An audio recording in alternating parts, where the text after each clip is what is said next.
If you're a man watching this right now, you've probably been told you're either too much or not enough, too aggressive or too soft, too emotional or not emotional enough. The rules keep changing, and nobody's giving you a manual for how to be a man in 2025. Well, I'm about to change that, but first, I need you to throw everything you think you know about masculinity out the window, because what I'm about to tell you will either make you or break you as a man. Stay with me. Here's the brutal truth nobody wants to talk about. Men are struggling. We're 3 times more likely to die by suicide. We're falling behind in education. We're lonelier than ever. And society keeps telling us the problem is masculinity itself, that we need to be less masculine, softer, more like women.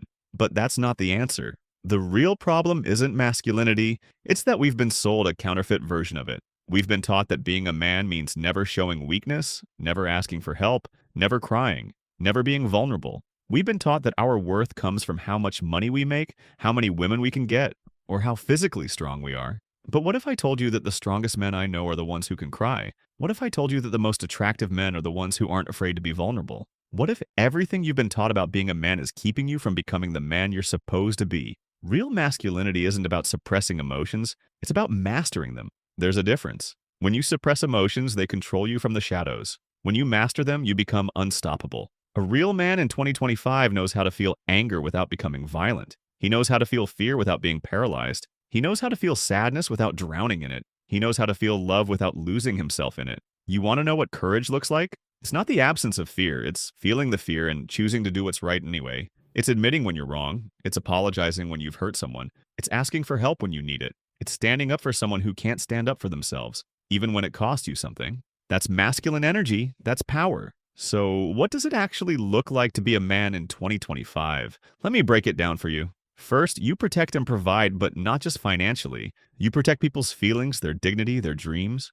You provide emotional safety, not just a paycheck. The strongest men I know make others feel safe to be themselves. Second, you lead by example, not by force. You don't demand respect, you earn it. You don't control others, you control yourself. Your presence alone should make situations better, calmer, more hopeful. Third, you're comfortable with discomfort. You can sit with difficult emotions without trying to fix them or run from them.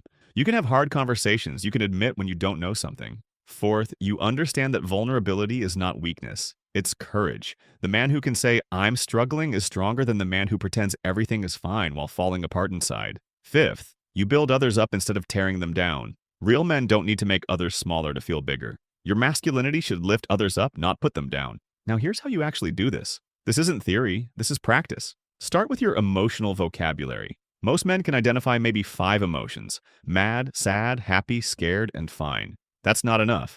Download an emotion wheel. Learn to identify what you're actually feeling. You can't master what you can't name. Learn to pause. When you feel triggered, take 3 deep breaths before you respond. This isn't soft, this is strategic. The man who can control his reactions controls his life. Practice vulnerability in small doses. Tell someone you trust about something you're struggling with. Start small. Build that muscle. Find your purpose beyond yourself. The most miserable men are the ones who only live for themselves. Find something bigger than your own desires to serve. It could be your family, your community, a cause you believe in. And here's the big one. Surround yourself with men who are doing this work too. Iron sharpens iron. You become like the 5 people you spend the most time with. Choose wisely. Look, this isn't easy. It's actually harder than the old way. It's easier to suppress emotions than to feel them. It's easier to avoid difficult conversations than to have them. It's easier to pretend you have it all figured out than to admit you need help.